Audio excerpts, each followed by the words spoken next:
Vegetable fritters are a great way to get vegetable-averse people excited about eating their vegetables. They're crisp, they're tasty, and they're fun to make. The only problem is vegetables contain a lot of water, and that water can make even the best fritters soggy. But let me show you how we fix this issue.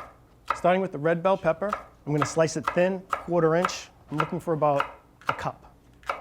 Next, I'm going to slice half the onion. That's about a 1/2 cup of thinly sliced onion. The way that you prep the vegetables is just as important as the vegetables themselves. And now I'm going to cut my scallions. I'm cutting them into 1/2 inch pieces, and that's 2 scallions. And now I'm going to shred my zucchini. I'm looking for about a cup. I'm shredding it on the large holes of the box grater. You can also use the shredding disc of the food processor. That's 1 cup of shredded zucchini. And now I'm going to shred the carrot, just like I shredded the zucchini on the box grater. But first, I'm going to peel it. I'm looking for about a 1/2 cup. That's it for the veg prep. Now I'm going to make the batter. I'm using a 1/2 cup plus 1 tablespoon of flour, and I'm going to add a 1/2 cup plus 1 tablespoon of cornstarch. The flour is going to help with browning and create a tender batter, while the cornstarch is going to give you an extra crispy fritter. I'm also adding 1/2 teaspoon of baking powder. The baking powder adds lift and lightens the batter. You're going to notice that I'm not adding a lot of water to this batter. When the vegetables cook, they're going to release the moisture and they're going to thin out this thick batter. But I am adding some seltzer, 3/4 cups of seltzer. When the batter cooks, the seltzer bubbles are going to release and lighten the batter. The carbonation in the seltzer creates acidity. That acidity is going to mix with the flour and going to hinder the gluten development. What does this mean? Tender batter. Now I'm going to add the vegetables to the batter, along with a 1/2 cup of cilantro and 1 minced garlic clove. Using a spatula to thoroughly mix the vegetables into the batter. Remember, the batter is thick right now, but once the vegetables cook, they're going to release their moisture. It's going to thin out. But now we can get to cooking. I have 1.5 cups of vegetable oil in a 12-inch nonstick skillet, heating over a medium-high heat to 350 degrees. It's 350 degrees. And before we get frying, I'm adding a 1/2 teaspoon of salt and a 1/2 teaspoon of pepper. Now I'm seasoning the batter at the last possible second because that salt is going to draw out moisture in the vegetables and thin our batter out too much. I'm using a 1/4 cup dry measuring scoop to scoop out some of the batter to make my fritters.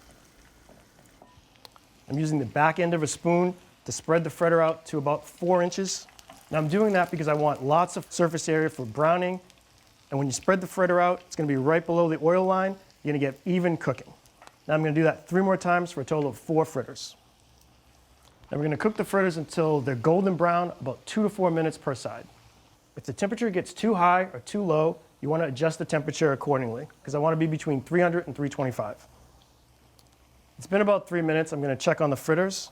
The color is more important than the time. The fritters look like they're nice and golden brown on the other side. I'm going to flip them. I'm using 2 spatulas because right now the fritters are very delicate. This is going to keep them from breaking and keep it from creating a splash. Now I'm going to cook them for about 2 to 4 more minutes until they're golden brown on the other side.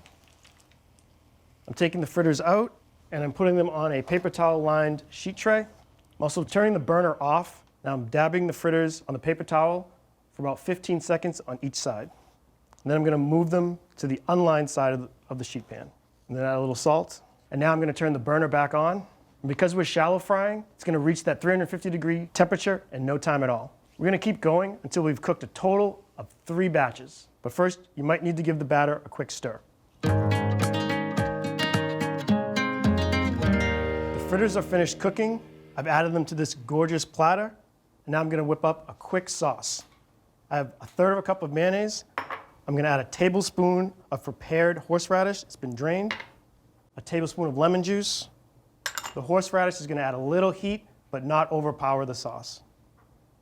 I'm adding a little salt and pepper to taste. Now what I've been waiting for, I'm going to eat one of these fritters. This makes a great appetizer. Because I'm in the kitchen by myself, I'm going to use my hands.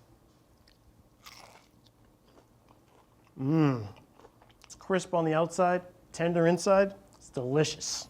To make these great fritters, remember to prep the vegetables correctly and create a light batter. From Cook's Country, crispy vegetable fritters. They're so good.